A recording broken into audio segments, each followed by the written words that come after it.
کہ جو پاکستان میں اسرائیل نے یہ طے کیا ہوا ہے اور ان کا بچہ بچہ یہ بات جانتا ہے کہ وہ جو کچھ ملک اگر اس کو تباہ کرے گا یا اس کو نقصان پہنچا سکتا ہے وہ پاکستان ہے۔ یہ ان کے بچے بچے کو سکھا دیا گیا ہے۔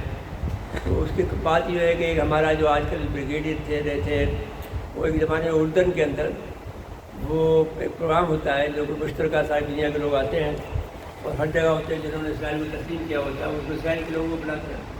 تو ہمارے یہاں سے اس زمانے میں یہ حضرت جو گئے جو آپ یوٹیوب پہ بھی دیکھ سکتے ہیں، وہ گئے تو ان کو اس زمانے میں میجر تھے، تو جب وہ گئے تو وہاں پر ان کو ایک اسرائیلی کے ساتھ کمرے پہ رکھ دیا۔ ہوتا یہ ہے کہ جب آپ ایسے پروگرام میں جاتے ہیں تو اکیلا آپ نہیں رکھ سکتے بلکہ دو ایک ساتھ رہتے ہیں۔ تو ان کو جو ہے وہ ایک یہودی کے ساتھ رکھ دیا، اسرائیلی کے ساتھ۔ وہ تو انہیں پتہ نہیں تھا کہ وہ جا کے گھر میں دیکھا، اس نے کمرے میں دیکھا تو انہوں نے کہا کہ یہودی ہے۔ واپس گئے اور ان کے پاس جا کے ان سے کہا کہ صاحب آپ نے میرے ساتھ یہ کیا ظلم کیا کہ کوئی یہودی کے ساتھ غلطی کر دیا۔ تو اس نے کہا صاحب آپ کو میں چینج کر دیتا ہوں، لیکن میں یہ بات کہنا چاہتا ہوں کہ اس یہودی نے خود آپ کے ساتھ رہنے کی فرمائش کی ہے۔ تو پاکستانی تو بڑا عجیب لوگ ہوتے ہیں، جدھر وہ ایسا ہی نہیں، اگر وہ رہنا چاہتا ہے تو ہم دیکھ لیتے کیا کرے گا ہمارا۔ تو وہ یہ کہتے ہیں کہ ہماری دوستی ہو گئی اور پھر ہم لوگ ساتھ کھانے لگے ہیں۔ تو پھر ایک دن کہنے لگا کہ وہ پاکستان جو ہے بہت خطرناک ملک ہے، یہودی کہنے لگا اسے۔ تو نے کہا کہ ہم کیا خطرناک، اب تو نارمل ہے، کہنے آپ کو اپنی حیثیت ہی پتہ نہیں، اہمیت ہی پتہ نہیں۔ تو انہوں نے کہا کیا اہمیت ہے ہماری؟ پاکستانی نے کہا اسرائیلی سے۔ اسرائیل نے کہا کہ صاحب جب ہم پیدا ہوتے ہیں اور جب ہمیں ہوش سنبھالتے ہیں سب سے پہلے ہماری ماں یہ کہتی ہے کہ پاکستان آپ کا دشمن نمبر 1 ہے۔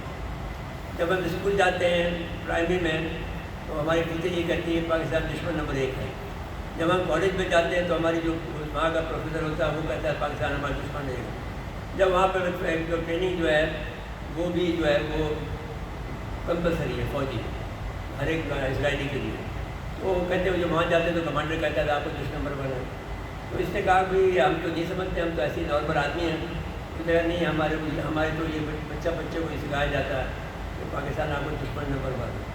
تو اس کی اہمیت یہ دیکھیں، اور یہ بھی اس کا اظہار یوں ہوا جب بھٹو کے زمانے میں تھا تو جب ہماری شکست ہو رہی تھی سیریا میں اور مصر میں، بھٹو صاحب نے نہیں بلکہ ان بچوں نے جو کہ ہمارے ایئر فورس کے پائلٹ تھے، یہ بہت غصے میں آئے کہ ان کی پڑھائی بند ہو رہی ہے۔ تو خود گئے یہاں آپ کا جو ان کا ہیڈ کوارٹر ہے آپ کے قریب جو ہے کامرا میں، تو وہاں گئے تو وہاں پر انہوں نے کہا کہ اپنے اسپیشل کمانڈر سے کہا کہ صاحب ہم جانا چاہتے ہیں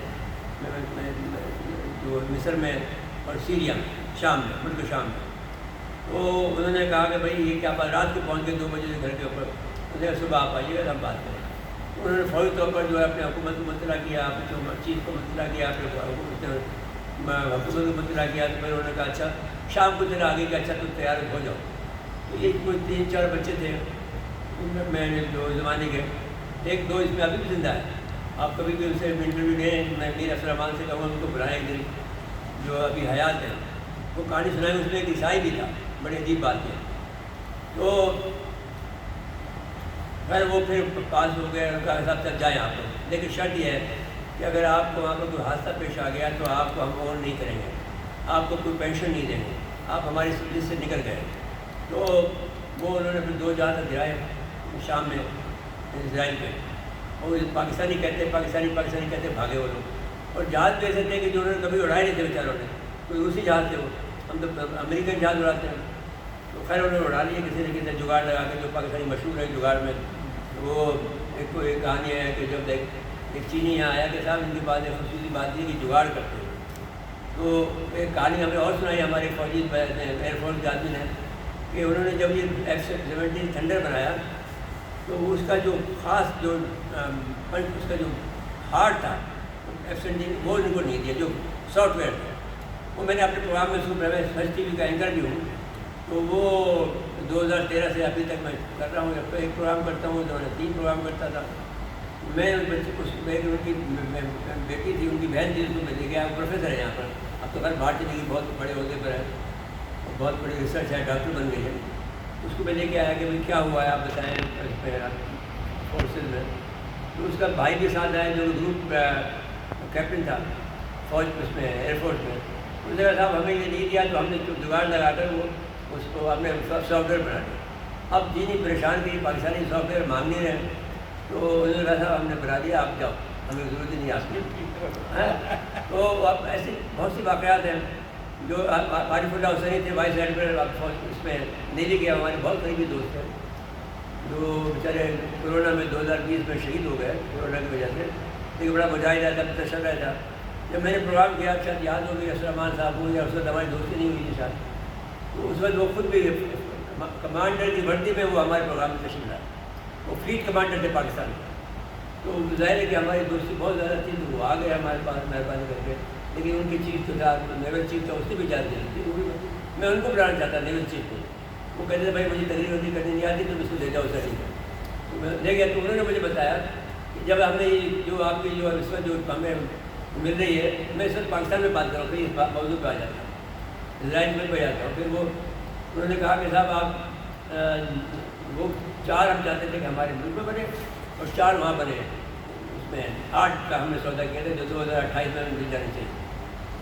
ابھی جو نئی ہماری ہوئی ہے، ابھی جس کو پریزیڈنٹ صاحب گئے تھے وہاں، وہ بڑی اچھی ہماری آبدوز ہے۔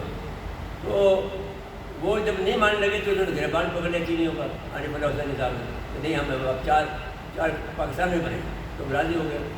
تو خیر قصہ وہ سمجھ یہ کہ پاکستانی ایک خاص اہمیت کے حامل لوگ ہیں اور ایک انداز ان کا نیا ہے۔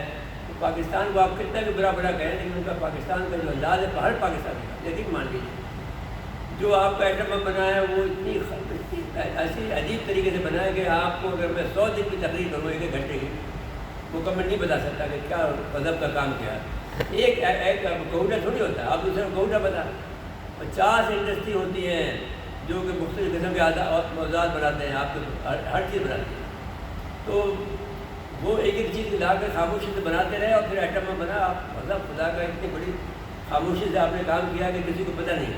ایک واقعہ ایسا ہے کہ جب وہ امریکہ کو پتہ لگ گیا کہ آپ نے ایٹم بم بنا لیا یا بنانے کے قریب ہے، تو یہ ضیاء الحق صاحب نے اپنے آغا شاہی کو وہاں بھیجا، یہ وزیر خارجہ آغا شاہی کو جو بھیجا، تو وہ جو وزیر خارجہ تھا امریکہ کا، وہ ان کو کمرے میں لے گیا اور دھمکی دی کہ ہم تمہیں تباہ کر دیں گے، فلانا کر دیں گے۔ تو بہت ہنسے، اب کا ساتھ دیکھیے۔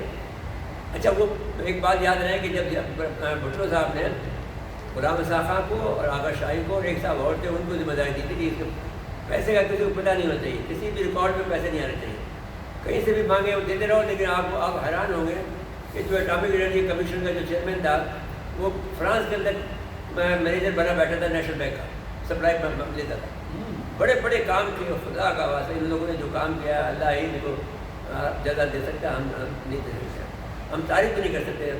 جو اتنے خاموش جو ہیں، جنہوں نے ہمارے ہیروز ہیں، جو سنگ ہیروز ہیں، تو گزارش یہ ہے کہ وہ انہوں نے کہا صاحب ہم تو سوئی نہیں بنا سکتے، آپ ایٹم بم کی بات کر رہے ہو، حل کرنے کہہ دیا، بڑا طرف گو تھے، آپ کو معلوم آگا شاید۔ تو انہوں نے کہا چلو چھوڑ دیا، ان کو شک ہو گیا کہ یہ باقی صحیح کہہ رہے ہیں، ظاہر ہے آپ سوئی نہیں بنا سکتے۔ وہ معاملہ چلا آ رہا ہے۔ اب بات کر لیتے ہیں اسرائیل کی۔ اسرائیل